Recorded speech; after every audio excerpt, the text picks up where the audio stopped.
ابو بکر کے بھائی کے ہاتھ میں مسواک ہے تو آپ نے اشارہ کیا تو حضرت عائشہ نے مسواک لے کر حضور کو دیا۔ اللہ کے نبی مسواک کرنا چاہا، مسواک سخت تھا۔ امی عائشہ کہتی ہیں میں نے عرض کیا میں چبا دوں تو حضور نے اشارہ فرمایا جی۔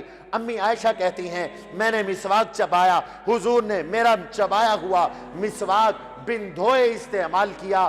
آپ کا سر مبارک میرے سینے اور میری تھوڑی کے درمیان تھا، میرا حجرہ تھا، میری باری تھی، میری گود تھی، میرا سینہ تھا، حضور کا سر تھا۔ نزع کا عالم شروع ہوا، آپ اوپر کو دیکھتے، کہتے اللہم بالرفیق الاعلی، اللہ جنت کا اعلیٰ مقام عطا کر۔ پانی کا پیالہ موجود تھا، ہاتھ پانی میں ڈالتے، جسم پہ ملتے، پھر کہتے اللہم بالرفیق الاعلی، اور پھر فرماتی ہیں کہ اچانک زبان پہ آیا مع النبیین والصدیقین والشہداء والصالحین، اور خوشبو پر نکلی اور خوشبو ظاہر ہوئی، پتہ چلا کہ حضور دنیا سے رخصت ہو چکے۔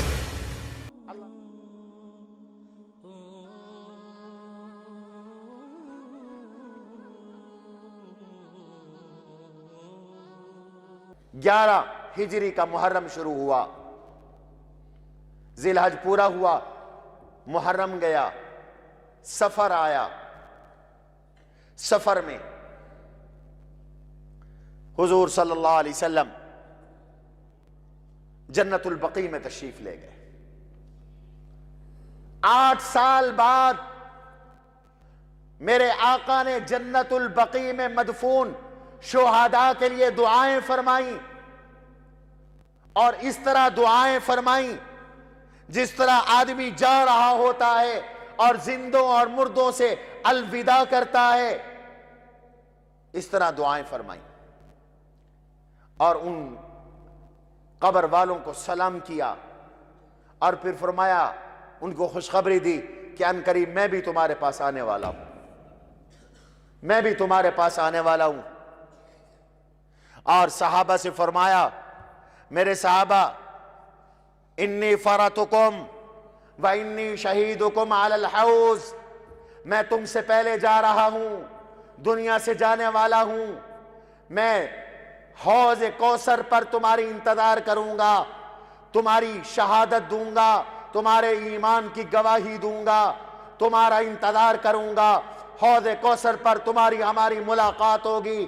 اور پھر فرمایا میرے آقا نے کائنات کے خزانوں کی چابیاں میرے ہاتھ میں ہیں، اللہ نے مجھے عطا فرمائی ہیں، اور ارشاد فرمایا کہ مجھے اب تم پر شرک کا کوئی اندیشہ نہیں، لا اخاف علیکم الشرک، میں تم پہ شرک کا کوئی اندیشہ نہیں کرتا، بل اخاف علیکم ان تنافسوا فی الدنیا، مجھے اس بات کا خطرہ ہے کہ تم دنیا میں پڑ جاؤ گے، تم دنیا میں مشغول ہو جاؤ گے، تم دنیا کی حرص میں مبتلا ہو جاؤ گے، فتہلککم، پھر حب دنیا تمہیں تباہ نہ کر دے، حب دنیا تمہیں ہلاک نہ کر دے، پھر دنیا کی محبت تمہیں برباد نہ کر ڈالے، مجھے اس بات کا اندیشہ ہے۔ اللہ کے نبی علیہ السلام نے اپنی روانگی کا اشارہ فرمایا اور واپس تشریف لائے۔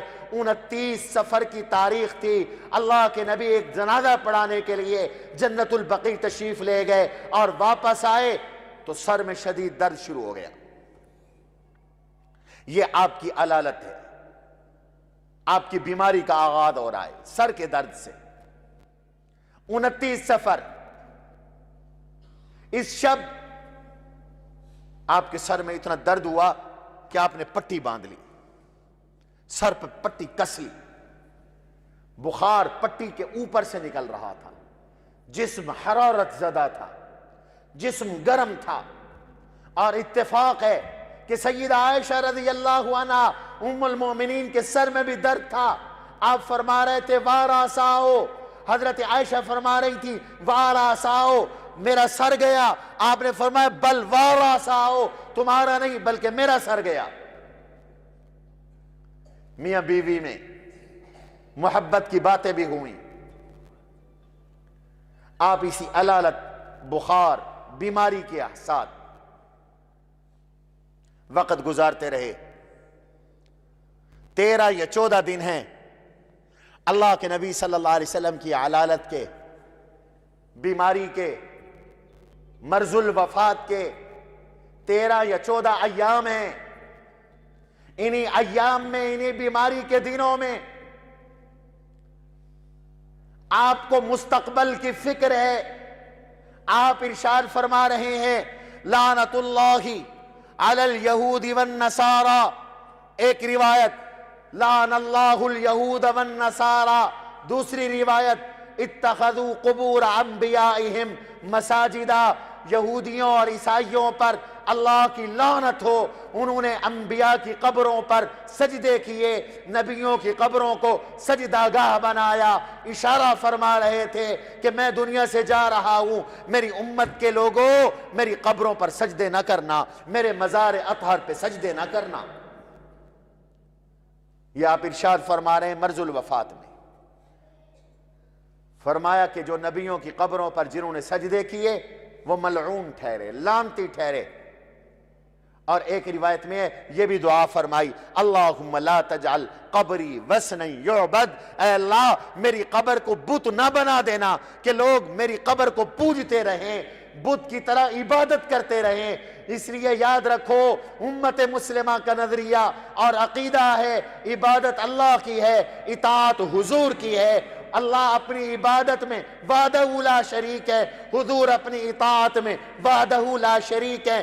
کعبے میں جاؤ عبادت کرو، مسجد میں جاؤ عبادت کرو، اور حضور کے روضے پہ جاؤ زیارت کرو، سلام پڑھو.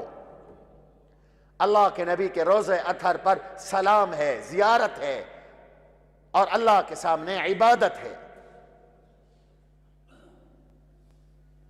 پیر کا دن آیا، حضرت میمونہ کی باری تھی، تکلیف میں اضافہ ہو گیا. آپ اسی دوران روز پوچھتے تھے عائشہ کی باری کب ہے، عائشہ کی باری کب ہے. ازواج مطہرات سمجھ گئیں کہ اللہ کے نبی صلی اللہ علیہ وسلم کو راحت سیدہ عائشہ رضی اللہ عنہا کے گھر میں رہنے میں ہے، تو سب حاضر ہوئی اور سب نے اجازت دی. یا رسول اللہ آپ کو اجازت ہے، آپ اپنی بیماری کے ایام، علالت کے ایام، تکلیف کے ایام سیدہ عائشہ رضی اللہ عنہا کے حجرے میں گزار لیں. میرے نبی انصاف پسند تھے، عدالت کی تلقین کی، انصاف کی تلقین کی. ایک سے زیادہ بیویاں ہو تو وقت برابر دو. اللہ نے عدل کا حکم دیا ہے، اور اگر کوئی عدل نہیں کرتا تو اللہ نے فرمایا ایک سے زیادہ نکاح نہ کرے. اگر ایک سے زیادہ نکاح کرتے ہو تو اللہ نے فرمایا اجازت ہے، شرط یہ ہے ان خفتم اللہ تعدلوا فواحدہ، عدل کرو. حضور عدل فرماتے تھے. ہر دن ایک بیوی کے گھر گزرتا تھا، اگلا دن دوسری بیوی کے گھر، اس سے اگلا دن تیسری بیوی کے گھر، اس سے اگلا دن چوتھی بیوی کے گھر. اور فرمایا کہ جس کی ایک سے زیادہ بیویاں ہیں اور وہ عدل نہیں کرتا، انصاف نہیں کرتا، کل قیامت کے دن اٹھے گا، اس کا ایک حصہ فالج زدہ ہوگا، دور سے پہچانا جائے گا کہ یہ اپنے گھر کے معاملے میں نا انصاف آ رہا ہے. حدیث میں آتا ہے. اس لیے ایک سے زیادہ شادی کرنا مشروط ہے عدالت کے ساتھ. محبت یہ انسان کے کنٹرول میں نہیں ہے، اختیار میں نہیں ہے، اس میں پابند نہیں بنایا گیا. لیکن وقت، خرچہ یہ انسان کے اختیار میں ہے، اس میں پابند بنایا گیا. حضور بیماری کے ایام میں بھی مختلف ازواج کے گھر دن گزارتے رہے، راتیں گزارتے رہے، لیکن چاہت تھی کہ اجازت ہو جائے تو راحت مجھے سیدہ عائشہ کے حجرے میں ہے. سب نے کہا آپ کو اجازت ہے.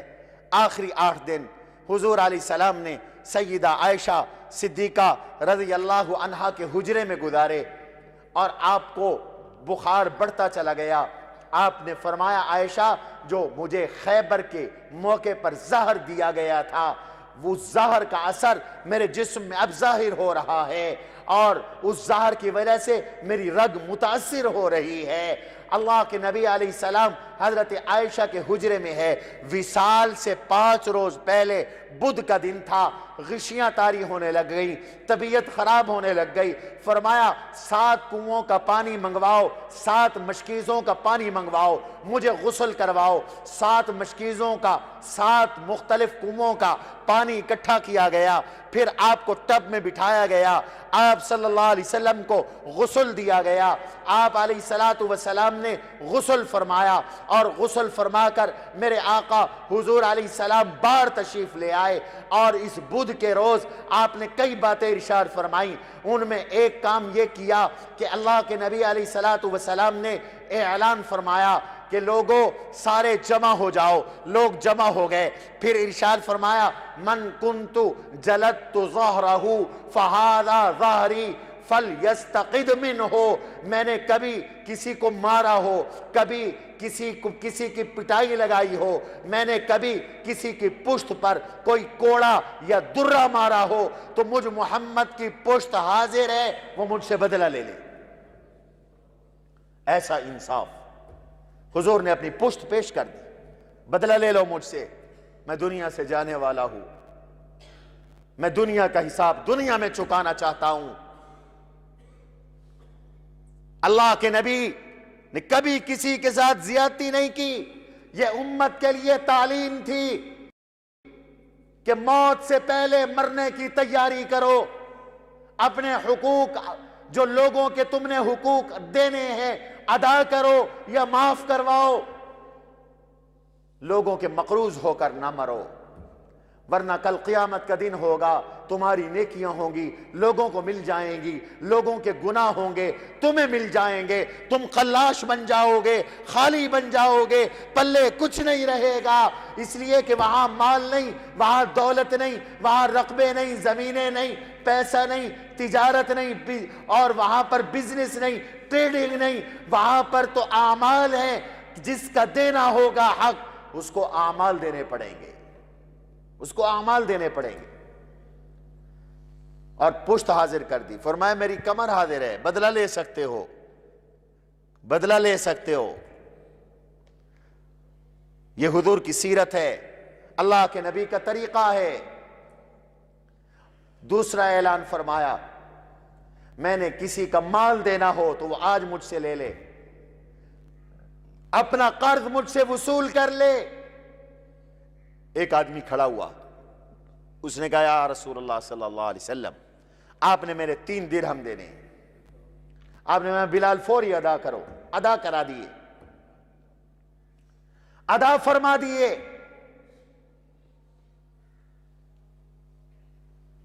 انصار کے بارے میں حکم دیا، انصار آپ کے وہ صحابہ ہیں جو آپ کو مکہ سے مدینہ لائے تھے، جو مدینہ کے مقامی لوگ تھے، مسلمان ہوئے، انہوں نے اللہ کے نبی کے صحابہ کے لیے مال کی قربانی دی، جان کی قربانی دی، گھروں کی قربانی دی۔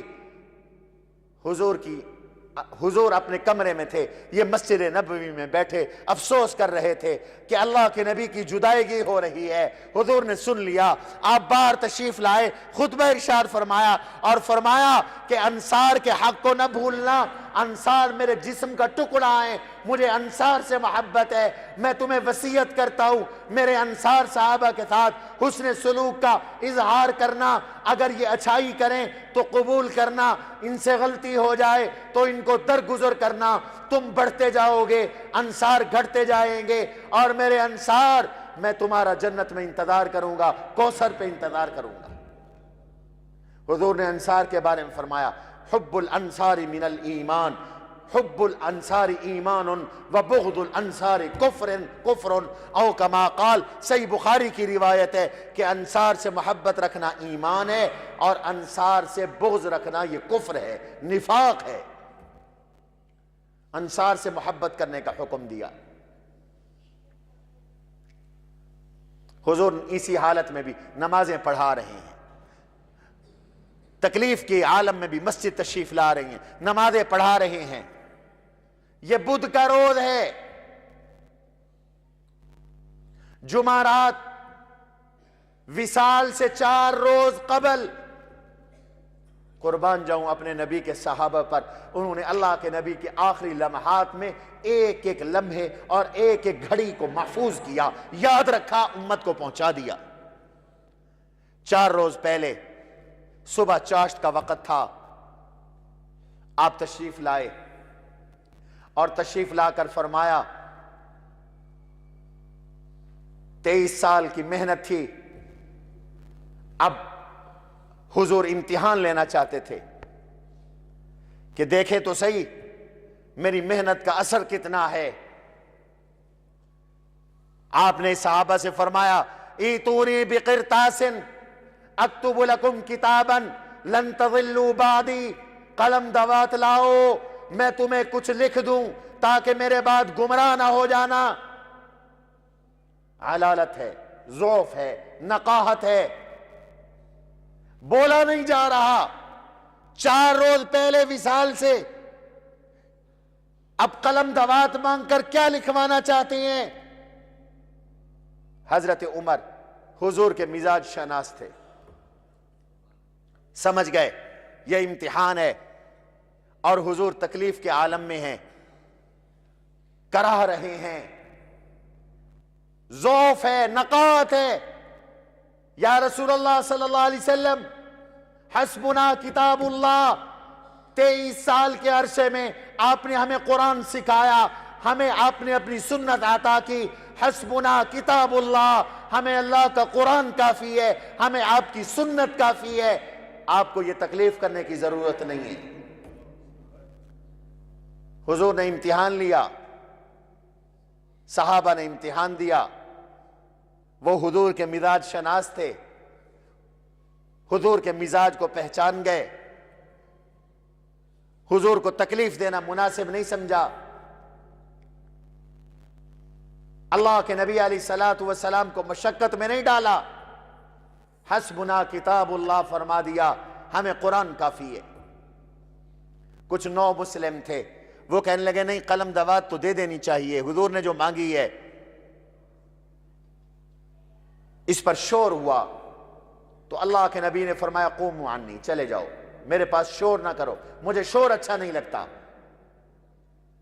کچھ لوگوں نے اس واقعے کو بنیاد بنا کر بات کا بتنگڑ بنا دیا کہ حضور پتہ نہیں کیا لکھوانا چاہتے تھے اور فلاں چیز لکھوانا چاہتے تھے اور حضرت عمر نے نہیں لکھوانے دی۔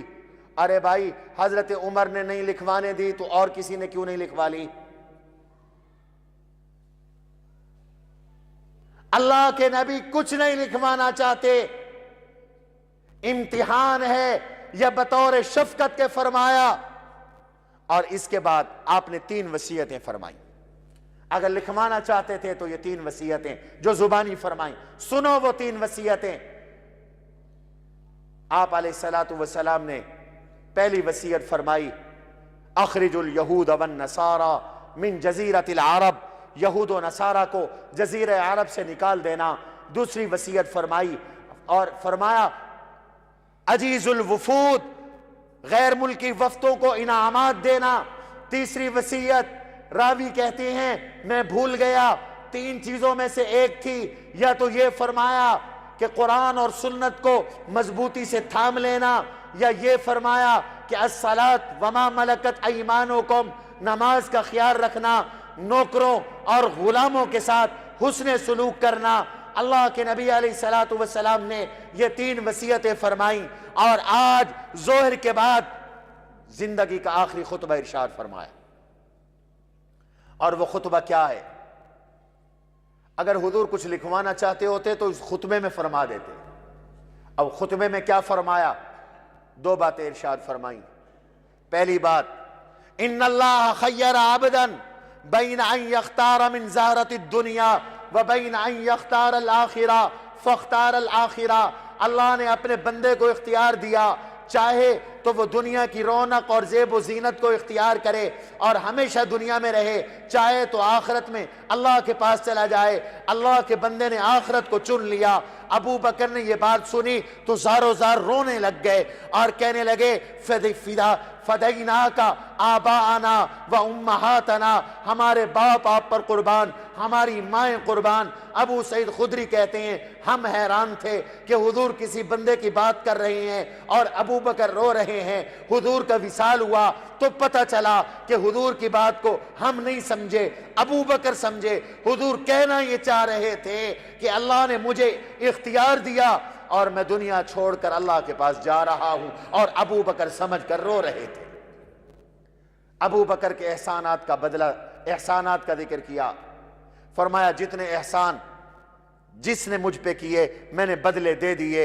ایک ابو بکر کے احسانات ہیں کہ میں اس کے احسان کا بدلہ نہیں دے سکا، ابو بکر کے احسانات کا بدلہ اللہ دے گا۔ اور ارشاد فرمایا ما کان لی ید الا کافاتہ ما خلا ابا بکر ان من امن الناس علی ان من امن الناس علی فی مالہ وفی صحبتہ ابا بکر لو کنت متخذا عہدا خلیلا لاتخذت ابا بکر خلیلا۔ اگر میں کسی کو دلی یار بناتا اللہ کے سوا تو میں ابو بکر کو بناتا، لیکن ابو بکر کے ساتھ میری اسلام کی دوستی ہے۔ مسجد کی طرف کھلنے والے سب لوگ اپنے دروازے بند کر دیں، ایک ابو بکر کی کھڑکی اور دروازہ جو مسجد کی طرف ہے وہ باقی رہے۔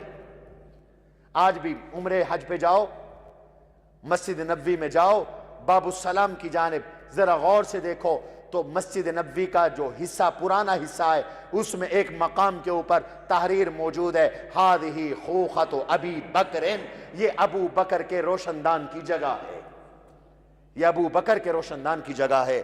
اور آج کی رات، آج مغرب کی، جمعرات کو مغرب کی نماز حضور نے پڑھائی اور یہ آپ کی آخری نماز تھی۔ صحابہ کہتے ہیں آپ نے سورہ والمرسلات پڑھی، عشاء کی نماز کا وقت آیا تو بے ہوشی طاری ہو گئی، ہوش آیا، پوچھا نماز، فرمایا صحابہ انتظار میں ہے، فرمایا مجھے غسل کرواؤ، غسل کروایا گیا، نماز کا ارادہ کیا، پھر بے ہوشی ہو گئی، دوسری بار پھر یہی ہوا، تیسری بار پھر یہی ہوا، تو اب فرمایا مروا ابا بکر فلیصلی بالناس، اب میں نماز پڑھانے کے قابل نہیں رہا، میرے جانشین، میرا جانشین ابو بکر کو بنا دو اور ابو بکر سے کہو وہ میرے مصلی پہ کھڑے ہو کر نماز پڑھائے۔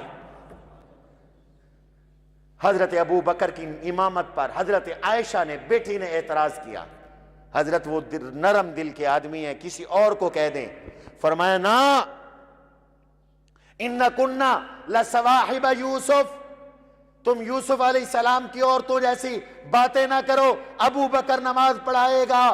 حضور کی زندگی میں 17 نمازیں حضور کے مصلی پہ ابو بکر نے پڑھائی، اور علی المرتضیٰ نے جب حضرت ابو بکر کے ہاتھ پہ بیعت کی تھی تو یہ اعلان کیا تھا کہ آقا آپ ہمارے دین کی امامت کے لیے ابو بکر کو چن گئے، منتخب کر گئے، تو جس کو آپ نے ہمارے دین کا امام بنایا اسی کو ہم اپنی دنیا کا امام بناتے ہیں۔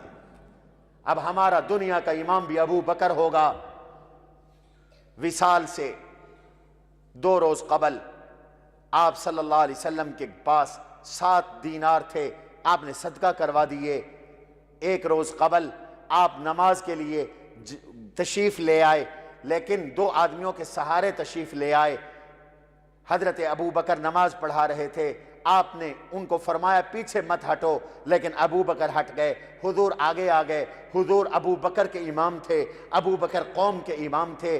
آخری دن تھا، 12 ربیع الاول کا دن تھا، پیر کا دن تھا، فجر کی نماز صحابہ پڑھ رہے تھے۔ آپ نے پردہ ہٹایا اور خوش ہو گئے کہ میرا لگایا ہوا پودا اب تناور درخت بن چکا ہے، اب وہ باغ کھل چکا ہے، تو خوشی سے اللہ کے نبی مسکرائے۔ صحابہ کہتے ہیں ہمیں اتنی خوشی ہوئی کہ ہمیں یوں لگا کہ اب ہم نماز توڑ دیں۔ آپ نے اشارے سے منع فرمایا نماز نہ توڑو۔ پھر آپ صلی اللہ علیہ وسلم کے صحابہ، طبیعت اچھی تھی، گھروں کو چلے گئے۔